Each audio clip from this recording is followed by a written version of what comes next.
Olá, neste vídeo eu quero resolver o desafio deixado no vídeo anterior. A gente vai começar esboçando duas circunferências. Esta primeira, a gente esboça a primeira circunferência, tangente a esta reta F, está em verde. Isso significa que este B o 2 é perpendicular à reta F. Aqui tem um ângulo reto.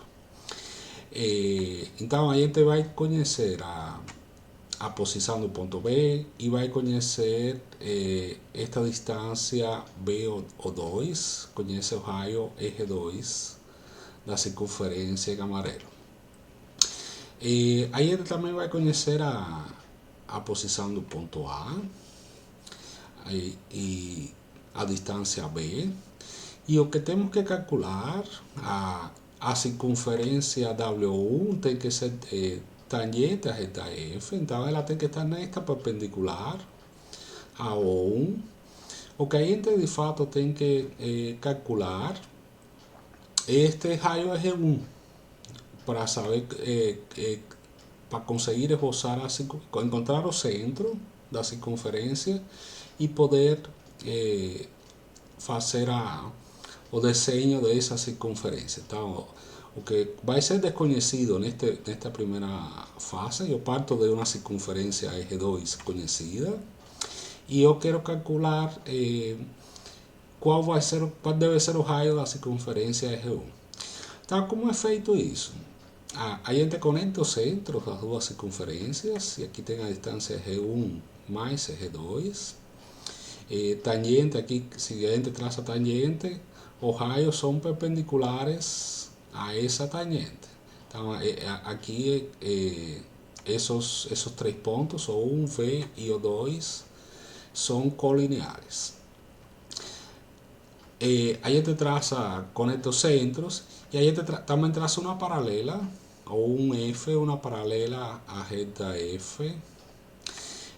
Aqui a interseção, como aqui é perpendicular, aqui também é perpendicular. Então, encontra este ponto F e aí determina este triângulo, O1, F, O2. É um triângulo retângulo em F. Para esse triângulo, a gente vai utilizar o teorema de Pitágoras. Notem que este cateto, o 2B, é igual a G2 e FB é igual a G1. Então, este segmento aqui é G2 menos G1. Este segmento 1F é igual a B. Então, eu conheço aqui os três lados do triângulo retângulo, 1FB, e eu escrevo o teorema de Pitágoras. Então, em particular, se eu quero calcular o cateto AB, AB ao quadrado é a hipotenusa ao quadrado, que é G1 mais G2, menos este outro cateto ao quadrado. Então, é o que está escrito aqui. Neste triângulo retângulo, aplicando o teorema de Pitágoras, temos esta expressão. Agora tem um pouquinho de álgebra. Se você desenvolve aqui essa soma, vai ter G2 ao quadrado, G1 ao quadrado. Da mesma forma, neste nome aqui, eu vou ter G2 ao quadrado e G1 ao quadrado. Só que considerar negativo. Então, esses termos simplificam. O que vai sobrar são os termos mistos, 2G1 e G2, e aqui menos 2 é G1 e G2. Então vai ficar, como está com menos, vai ficar mais também. Então, desenvolvendo e simplificando, a gente chega que AB ao quadrado igual a 4 é G1 e G2. E eu que estou separando aqui esta informação é resultado de desenvolver e simplificar aqui, a gente chega neste resultado. E é justamente essa fórmula simplificada que vai permitir calcular G1. G1 é a distância B ao quadrado dividido 4 G2. Então, a partir dessa expressão, eu encontro esta distância, que é o que permite esboçar a circunferência. Bom, Aqui tem um detalhe geométrico que vai ser útil no futuro, e se eu junto aqui a linha ao ponto A com o ponto Z, essa linha intersecta a linha O1F neste ponto J.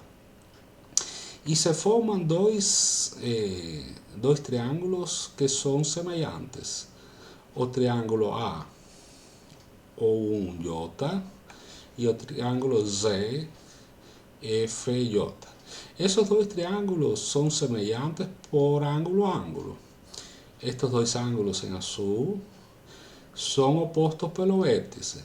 E estes dois ângulos são retos. Então, por ângulo a ângulo, eu tenho semelhança entre dois triângulos, o AO1J e o ZFJ. Como esses dois triângulos são semelhantes, eu chego à conclusão que estes dois ângulos também são congruentes. Então, o ângulo JAO1, JAO1 é congruente com o ângulo JZF.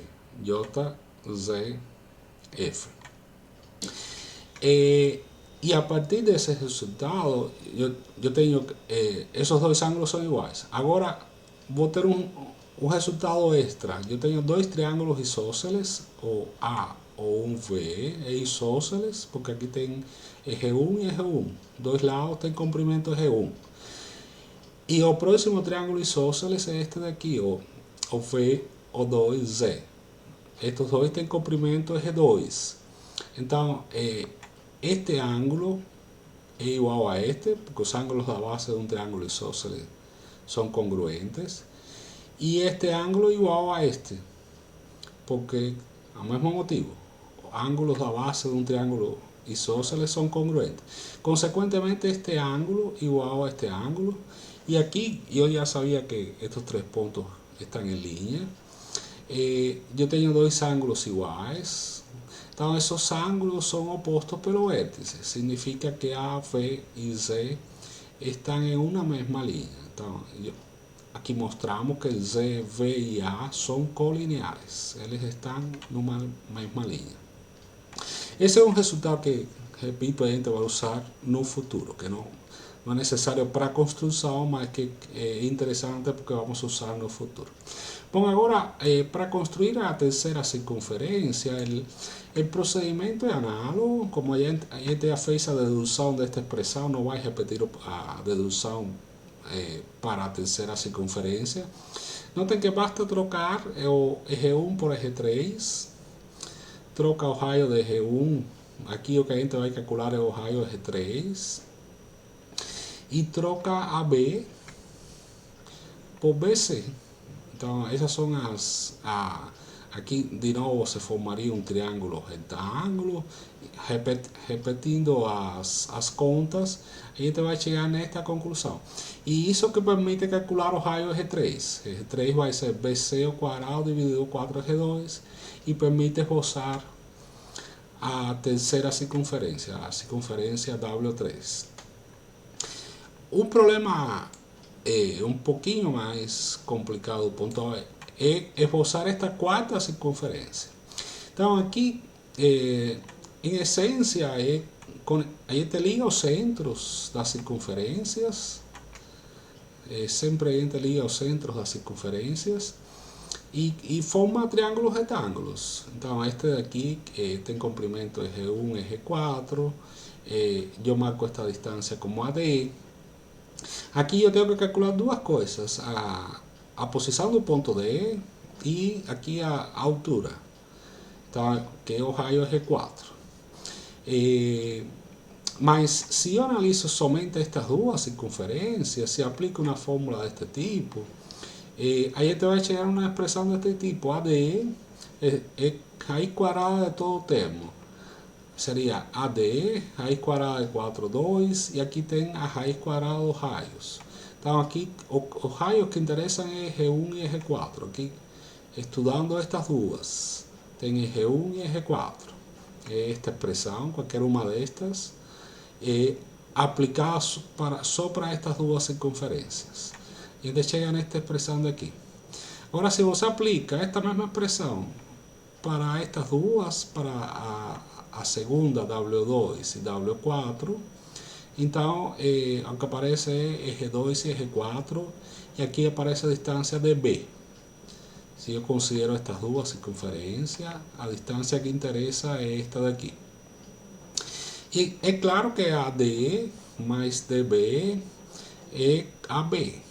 Então, aí a gente tem esta terceira equação daqui.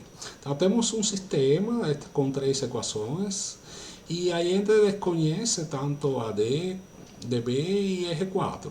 Se eu coloco estas duas variáveis aqui dentro, escrevo 2 eje 1, raiz quadrada eje 1, eje 4, mais 2 raiz quadrada eje 2, eje 4, igual a B. Então, sobra uma única variável, que é eje 4. Então, dá para colocar, colocando estas duas na terceira equação, eu chego a uma equação com uma única variável, que é eje 4, e aí basta colocar eje 4 em evidência. Colocando eje 4 em evidência, tem um pouco de álgebra, mas aí a gente chega no final que eje 4 tem esta forma. E uma vez que eu conheço eje 4, posso voltar na primeira equação e aí encontra AD. Voltando na primeira equação, uma vez que a gente conhece eje 4, encontra AD. E esses são os dois elementos que a gente precisa para conseguir construir esta quarta circunferência. É a posição do ponto D, AD, em relação ao ponto A, e a altura aqui, eje 4. Está na perpendicular a D, a perpendicular à reta F, passando por D, e esta altura é eje 4. Então, isso permite construir a quarta. A quinta é análoga, vai usar as mesmas expressões, só que vai ter que trocar o eje 1 por eje 3, e aqui o eje 4 por eje 5. Eu quero calcular eje 5 e a posição do ponto, um ponto E que eu vou colocar por aqui. Então, aqui eu vou ter que trocar o ponto D pelo ponto E, o eje 4 por eje 5, o eje 1 por eje 3. E as distâncias que vão ser de interesse é BE e EC. Refazendo as contas, a forma das equações é a mesma. O que muda é que eu estou aplicando, em lugar de lidar com estas três, estou lidando agora com estas outras três. Aí a gente consegue esboçar a quinta circunferência. Então é isso, espero que tenham gostado. Até a próxima.